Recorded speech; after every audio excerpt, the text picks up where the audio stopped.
India, home to a huge population that keeps on growing and growing. As the population grows, so do the challenges.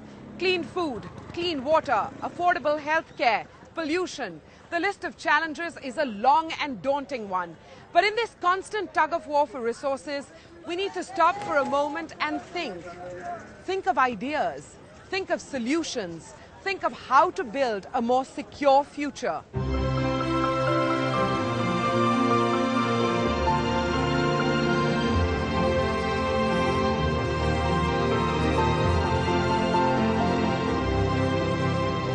And that's exactly what we did in 2013. We took the first step towards unleashing the power of Shunya through science. In keeping with India's legacy of knowledge and problem solving, we traveled the length and breadth of the country to find 21st century Aryabhats, innovators who showed us how science can be tapped to achieve zero. Zero waste, zero emissions, zero hunger, zero devastation. This year we're back and we're asking the same probing questions, but we're looking for newer and better solutions to help us achieve our goal of Shunya. I'm Manvi Dhillon and you're watching DuPont Presents Power of Shunya Quest for Zero.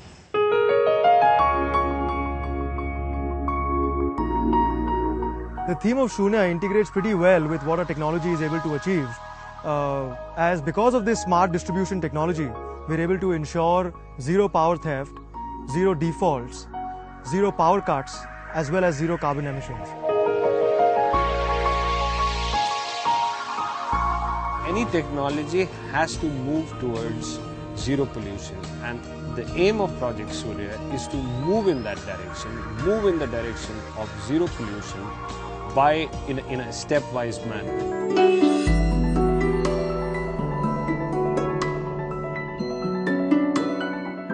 One of the motivations for us is to revolutionize the Indian dairy industry by achieving zero pollution and zero spoilage of milk. What are the resources?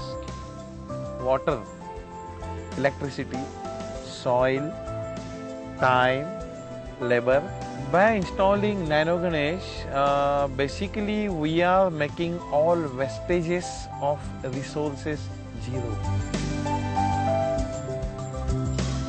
There's nothing more important than the air we breathe. Last year, India ranked absolutely last in a global study on air quality. This year, not only do we still have the worst air quality, but India has slipped 32 ranks in the World Health Organization Global Environment Report Index to a low 155. Pollution levels are at an all-time high. In our cities, in our water, in the air we breathe. It's critical we tackle this challenge immediately. Well, this is the Power of Shunya Quest for Zero, and today we kick off a quest for zero pollution. What are the challenges? What are the risks? Why is pollution not taking center stage in India? What will our future look like if we don't tackle pollution urgently? We turn to Sunita Narayan for some answers. Sunita Narayan is a writer and an environmentalist who uses knowledge for change. We meet her at the Center for Science and Environment in New Delhi, where she is the Director General. I'm going to throw an idealistic proposition at you, and I'd like you to comment on it. Can you imagine a future where each of us, individuals, where every business, big and small, is truly a champion of the environment, the way you define champions of the environment? No, I think you well put it. It's about the way I would like it, because I do think that environment today has become a big issue. Everyone says they're an environmentalist, but I think what we are really looking at, what is the way in which we can actually be environmentalists to reduce our footprint on Earth? What kind of ideas do we need? What kind of paradigm of growth do we need that we can actually make sure that we tread lightly on Earth, that there is enough on this Earth for everyone's needs, but not for their greeds, and we can make sure that the poorest person on Earth also has access to resources. Simplistic, but I'll ask it. If you had to pick 3 of the most terrifying pollutants today, what would you put on that list? You know, I think there are 3 big issues that we need to think about, and we need to think about them in a way that is imaginative, inventive, crazy, so that we can find answers. One, obviously the issue of climate change. It is staring us in the face today. We know that human beings have polluted the Earth's atmosphere. We know that it is because of our development that we emit carbon dioxide today, which is today creating kind of hazards which could actually make it a catastrophe. I mean, we are seeing in India monsoons are being affected. The second to me is water. Now, water in India is a lot more basic, because when you're looking at the pollution in water, it's about biodegradable waste. It's really about excreta. Yes. And so but it's not small, because that polluted water today kills more babies in India than anything else, and that's criminal. Yes. So clearly that's the second big one. And the third one is obviously air pollution, which is linked to the way we drive, linked to the way we build our cities. When you're outdoors, especially on a busy street, you worry about pollution. You can feel it, you can smell it. But the moment you step indoors into an air-conditioned environment, you feel safe, protected from pollution. Most of us spend at least half a day indoors in a centrally air-conditioned environment.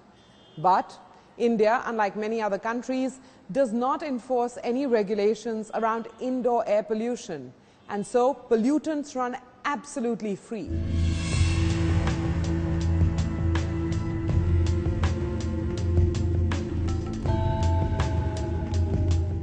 "12 hours, that's 720 minutes, or 43,200 seconds. That's the time spent by an average Indian in an air-conditioned office.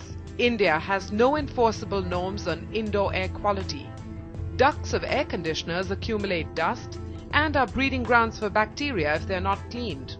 Health issues like asthma and respiratory diseases are a result of bad indoor air quality." The reality is grim, but can we harness science and technology to minimize air pollution and make our indoor environment more safe? Well, we're going to introduce you to a company that's doing just that. Step into the world of Fahad Azad, the enterprising innovator of the DuctBot. Fahad's world has elements of a science fiction movie, what with all the drones buzzing around.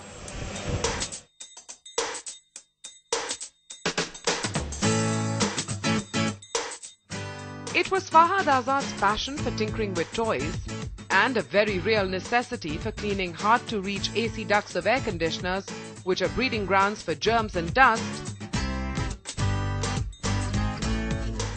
that led to the idea of the DuctBot. So here we are, Fahad. You're holding the DuctBot in your hand. To everyone who's watching, what is the DuctBot? So it's a robot which cleans centralized air conditioners. So you have air conditioners in hotels, you have air conditioning systems in operation theaters, you have air conditioning system in submarines. So when they're used, a lot of dust is accumulated inside, and they're installed in a building or an infrastructure which cannot be dismantled to clean. So it's very difficult to access these ducts. So you use the duct robot to send it inside and clean it without dismantling the entire facility. The DuctBot comes with the power box, PS2 remote, the LCD display monitor, and air whip tentacles. You know, this is the starting point. This is a duct. Is this a typical duct? Is that why the DuctBot becomes so important? Yeah, this is the smallest duct you'll find in ceilings, which is 6 inches by 12 inches in size. and there are bigger ducts. So in bigger ducts you don't have any problem. So the machine has to be as small as possible, which could fit inside the most smallest duct available. That's why everything has to be very compact. And then you need to mount cleaning equipment on top, which should not interfere at the top as well. So everything should fit inside this package. Okay, so we've got all the parts here. Just run us through them and then we'll get a sense of how the parts come together and do the job of cleaning. Yeah. So the most important part which helps the user kind of clean the duct is the camera over here, which is a very small pinhole camera. And then the lights to illuminate the ducts. These are LED lights, so they don't get very hot inside the ducts. If you use a halogen bulb, it might actually cause fire. And as the duct is very small, you can see, it's very difficult to kind of turn around and then come back. So it's easier for us to kind of mount a second camera behind. So you just switch the camera and you have another light for the camera as well to drive in completely reverse direction. You have on top is the air whip, which is being carried by the robot, and you pass high pressure air and this moves inside the duct. Loosens all the dust particles. And then it also pushes them out at the other end.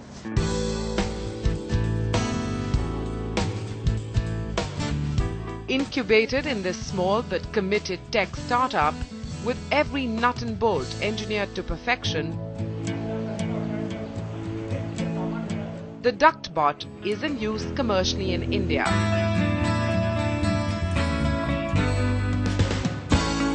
And giving wings to Fahad's creation is Suhail Parikar, the man who provides air conditioning services to his clients. It's time to see the DuctBot in action.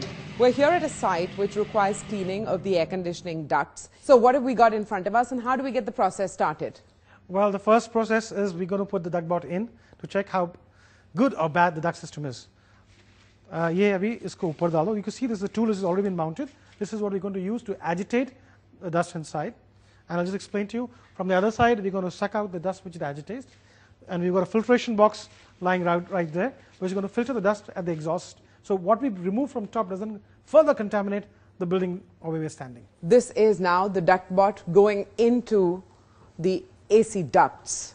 Then what happens? Well, you've got this gentleman sitting here who's going to monitor the movement of the DuctBot and see how bad or good the duct is. And as you can see, there's a lot of dust in the system. So we have taken a call now. The ducts need to be clean, visually dirty. I don't need to do special tests. You can see it, it's there. And that's what the DuctBot allows you to do. It's your eyes inside the duct. That dust will, because of the air pressure, will go towards that direction. It will get collected through the filtration box and out back into this area, all clean and neat.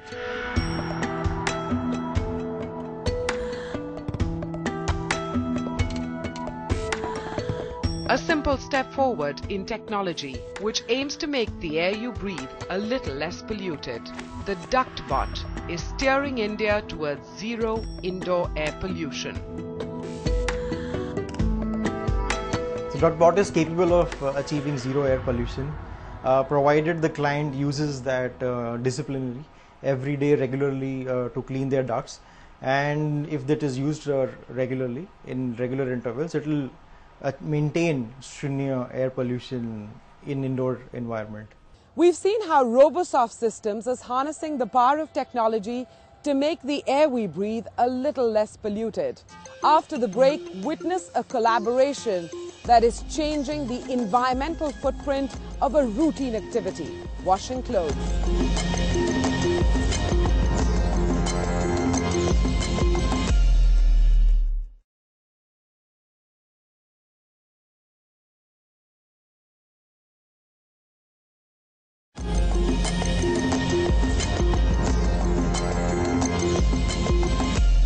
Doing laundry is certainly a task, but all of us want to feel clean. We all want to be clean. We all enjoy wearing clean clothes, but none of us think about how washing adds to the pollution levels of our water bodies. While detergent is essential to washing clothes, the residual water adds to the pollution level in our water bodies. Picture this. Most of India lives in villages. A major chunk of detergent consumption happens in this economy segment. A number of small and large manufacturers cater to this segment. A collaboration between one such large manufacturer, RSPL, which owns the Ghari brand of detergent, and DuPont is trying to make a small but significant contribution towards a cleaner world. The collaboration aims to produce a better quality detergent which is used in smaller quantities and requires less water. This could be termed the start of a movement with the goal of Shunya water pollution.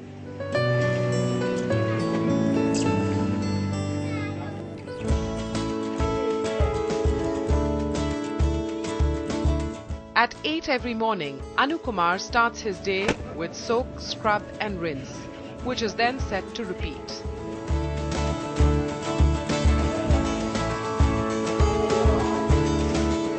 Washing around 400 pieces of clothing every day, he understands the needs of his customers. कपड़ा कम गंदा हो, ठीक है, तो उसमें कम मुझे detergent लगता है. ज़्यादा गंदा होने पे जो है थोड़ा ज़्यादा लगते हैं डिटर्जेंट, उस वजह से साफ होता है, चमक आ जाते हैं कपड़े में. Laundry is an everyday activity for most of us.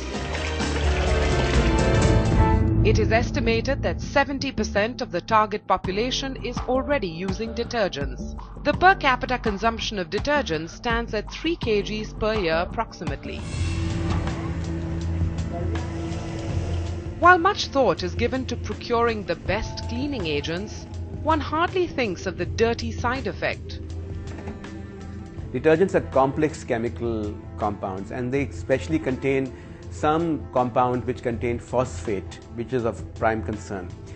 When you dissolve phosphate into a water body, then it leads to degradation, slow degradation of the water body, what they call eutrophication. Now, eutrophication can happen naturally over time, but when you add phosphates, it happens very fast. So slowly the water body gets so polluted and gets ultimately destroyed that it becomes anaerobic. There is no oxygen and it kills all life forms. Leaders of the mass market detergent segment, RSPL, have joined hands with DuPont to find a solution to this problem while maintaining their core philosophy.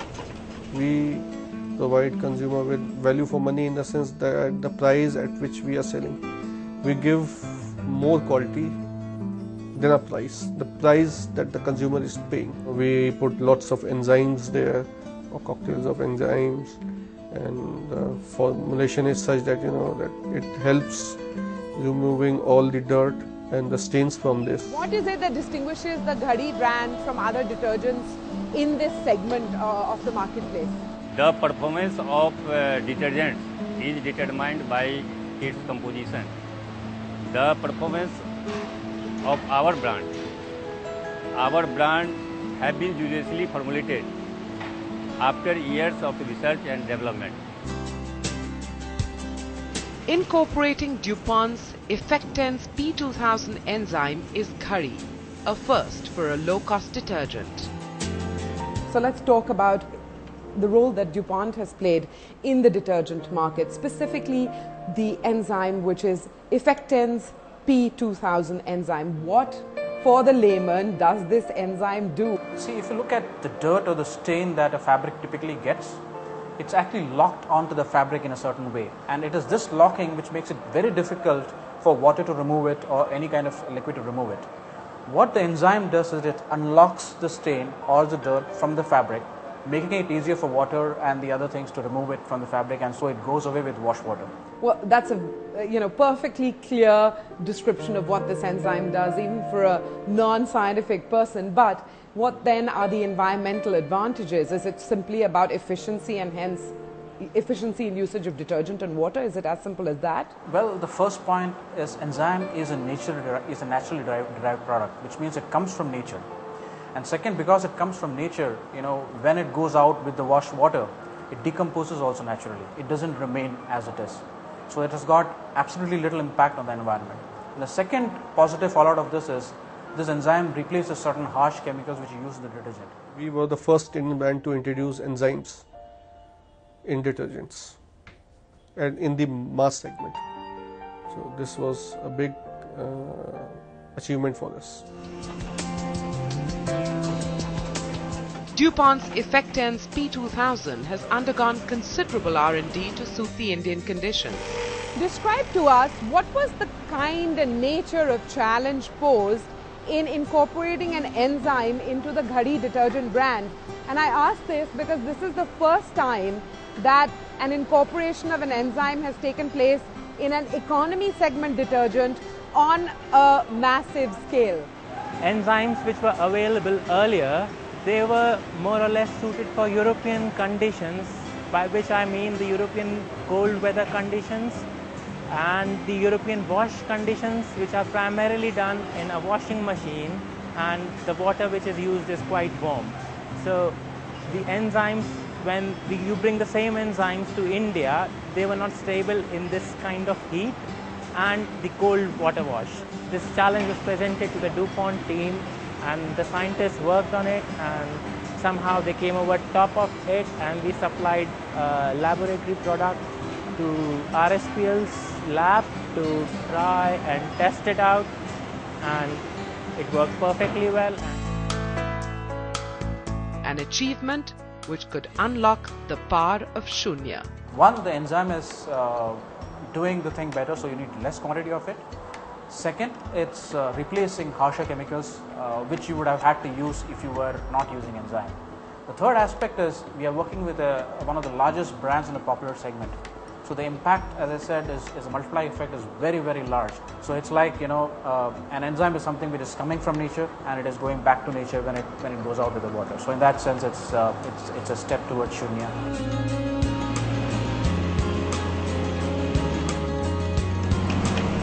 A wash that uses less detergent, less water, and a biodegradable enzyme can hopefully rinse our future of pollution. Manvi, take any example and you will find all science that impacts the environment. Sunita Narayan tells us more about how and when it needs to happen. A country like India is essentially finding today itself at a loss, because we believe that the environmental management is to be done after the pollution, you come in to clean up. But environmental integrity is really, in my view, the power of Shunya, which is that you would find ways, methods, lifestyles in which you would actually not first create the problem and then clean up.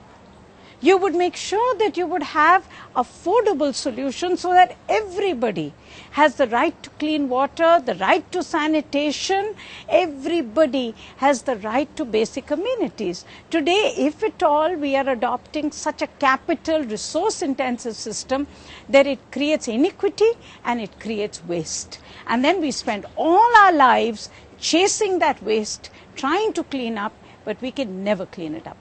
Shunya at the starting point.